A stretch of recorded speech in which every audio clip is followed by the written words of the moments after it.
Hello friends, आप सभी का स्वागत है हमारी चैनल ट्रेड बाय वीएम में। मैं आज आपके लिए टॉप पीएसयू स्टॉक्स लेके आई हूँ जिन्हें stock market experts multi bagger stock मानते हैं एंड साथ ही साथ इन पीएसयू स्टॉक्स को रिकमेंड भी करते हैं।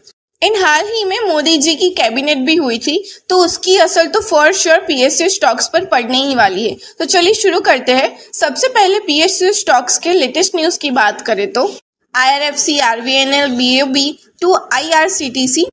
Is it wise to buy PSU stocks as Nirmala Sitharaman retained financial minister in Modi 3.0 cabinet? जैसे कि मैंने आपको स्टार्टिंग में ही बताया कि मोदी जी की कैबिनेट अभी हाल फिलहाल में ही हुई थी, तो मोदी जी की कैबिनेट में निर्मला सीतारामन भी इंक्लूड थी।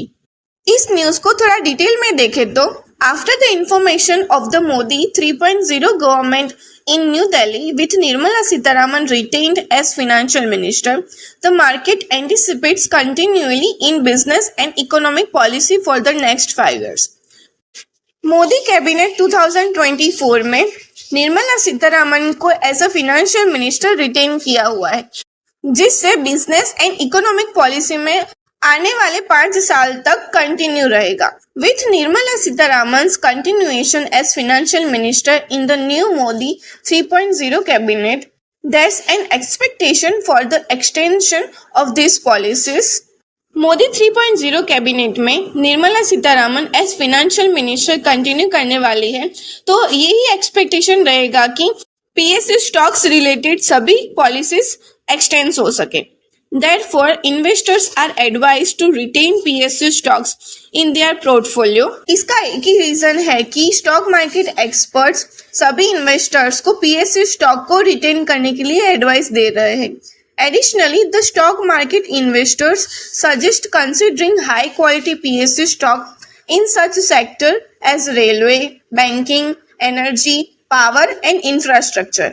Stock market experts particularly PSU stock के इस सेक्टर में रिटेन करने के लिए कह रहे हैं, जैसे कि रेलवे सेक्टर हो गया, बैंकिंग सेक्टर हो गया, एनर्जी सेक्टर हो गया, पावर सेक्टर हो गया एंड इंफ्रास्ट्रक्चर। एंड देखने जाए तो मैंने मोस्टली सभी सेक्टर के स्टॉक्स के वीडियो अपलोड किए ही हुए हैं, तो मैं लिंक डिस्क्रिप्शन में ऐड कर दूंगी। एंड ऐसे ही तुरंत अपडेटेड रहने के लिए चैनल को सब्सक्राइब कीजिए एंड बेल आइकन को प्रेस कर दीजिए। Stock market expert Gorakh sir के मुताबिक, while this transformation took time, it began yielding dividend during Modi 2.0's tenure. Many PSU stocks outperformed their private peers and delivered multi-bagger returns by a huge margin in last 5 years.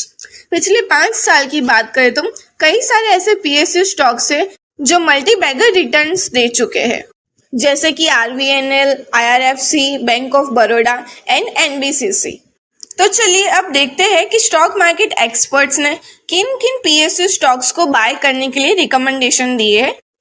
Stock market expert Gorakh sir के मुताबिक shares of RVNL, IRFC and IRCTC इन railway segment, Coal India Limited and Indian Oil Corporation in the power and energy segment can be good value pick for the long-term investors in Modi 3.0 tenure. Modi 3.0 tenure की बात करें तो RVNL, IRFC and IRCTC जो कि railway segment के stocks हैं, Coal India and Indian Oil Corporation जो कि पावर सेगमेंट के स्टॉक्स हैं एंड एनर्जी सेगमेंट, इन सभी स्टॉक्स को स्टॉक मार्केट एक्सपर्ट ने रिकमेंडेड किया हुआ है। तो चलिए ये तो हुई पीएसयू स्टॉक्स के लेटेस्ट न्यूज की बात। ऐसे ही एक दो पीएसयू स्टॉक्स की डिटेल्स की बात करें तो सबसे पहले हम IRFC की बात करते हैं, यानी कि इंडियन रेलवे फाइनेंस कॉर्पोरेशन की। कंपनी के बेसिक डिटेल्स देखें तो ये कंपनी फाइनेंशियल मार्केट से फंड्स बोरो करती है फाइनेंस एक्विजिशन के लिए एंड असेट क्रिएशन के लिए, जो कि दूसरे इंडियन रेलवेज को फंड लीज कर सके। IRFC के मार्केट कैपिटल की बात करें तो मार्केट कैपिटल 2,30,724 करोड़ है एंड इसका ROCE रेशियो 5.73% है एंड ROE रेशियो 13.6% है।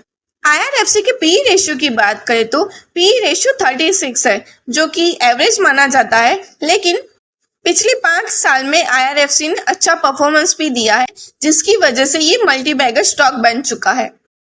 ऐसे ही IRFC की कैश फ्लो की बात करें तो नेट कैश फ्लो दिन ब दिन कम होता जा रहा है, जैसे कि मार्च 2022 में -151 करोड़ था, जो कि मार्च 2023 में +60 करोड़ हुआ, लेकिन फिर से मार्च 2024 में माइनस पे आ गया, जो कि है -140 करोड़।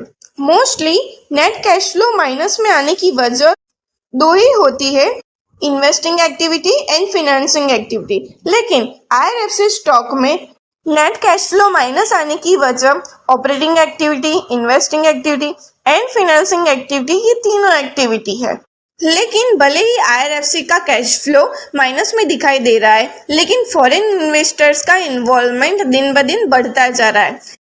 IRFC के शेयर होल्डिंग पैटर्न की बात करें तो फॉरेन इन्वेस्टर सितंबर 2023 में 1.14% थे, जो कि दिसंबर 2023 में 1.15% हो गए एंड मार्च 2024 में थोड़ा सा फर्क देखने को मिला है, जो कि है 1.08%। ये तो हमने IRFC के फिनेंशियल एनालिसिस की बात करी। अब ऐसे ही IRFC के टेक्निकल एनालिसिस की बात करें तो IRFC चार्ट को थोड़ा सा ध्यान से देखें तो 2024 के स्टार्टिंग से अभी तक 2 टॉप बने हुए हैं। अगर ये 2 टॉप ब्रेकआउट देते हैं तो फॉर श्योर 200 प्राइस का टारगेट हिट कर सकता है। एंड ऐसे ही support level and resistance level की बात करें तो सपोर्ट लेवल हम 142 के आसपास मानकर चल सकते हैं एंड रेजिस्टेंस लेवल 184 के आसपास मानकर चल सकते हैं। जैसे कि हम सभी स्टॉक्स के एडवांटेज एंड डिसएडवांटेज भी देखते हैं, तो चलिए इस स्टॉक के भी एडवांटेज एंड डिसएडवांटेज देखते हैं। IRFC के एडवांटेज की बात करें तो company has been maintaining a healthy dividend pay out of 30.5%।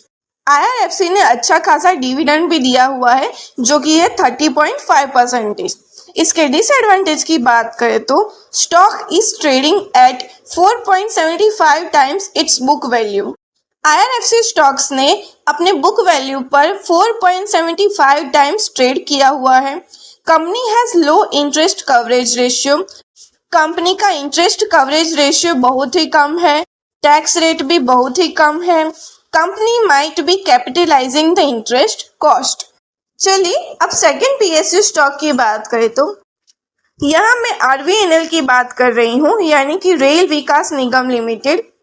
RVNL company की बात करें तो RVNL को बहुत सारे रेल इंफ्रास्ट्रक्चर प्रोजेक्ट्स मिले हुए हैं, जिसमें MOR including doubling, gauge conversion, new line, railway electrification, major bridges, workshops and production units, sharing of freight revenue, ये सभी प्रोजेक्ट्स इंक्लूड होते हैं। RVNL का मार्केट कैपिटल देखें तो मार्केट कैपिटल है 81,253 करोड़ एंड इसका ROCE 18.7% है एंड इसका ROE 20.4% है।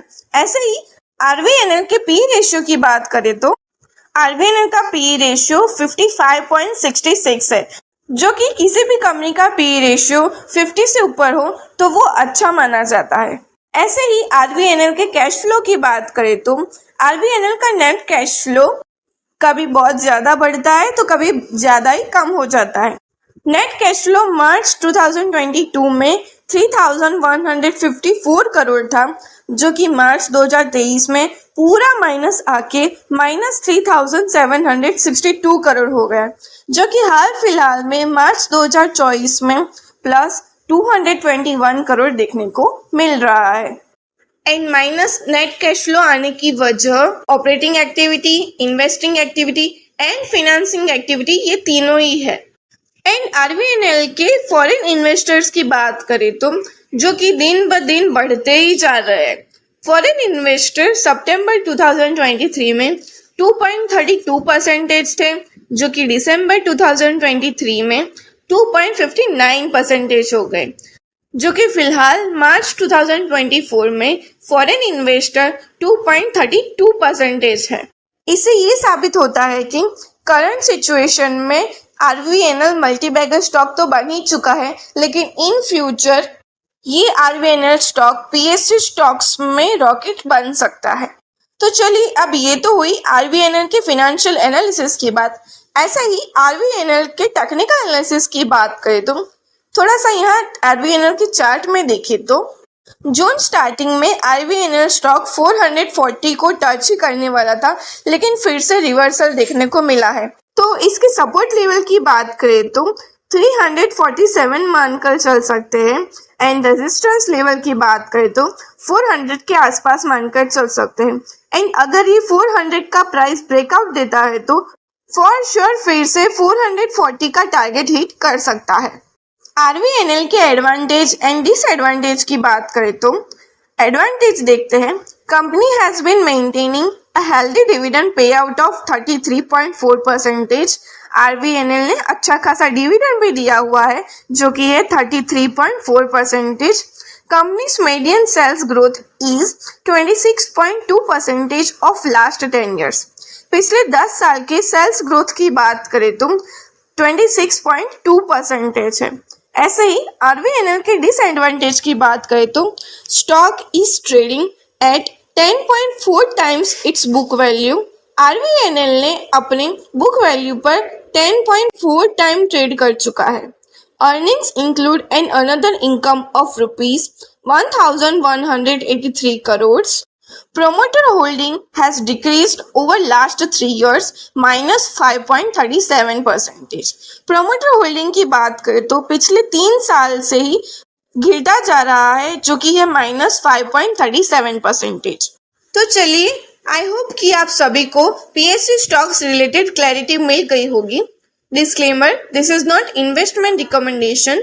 Do your proper research to before investing any of these things.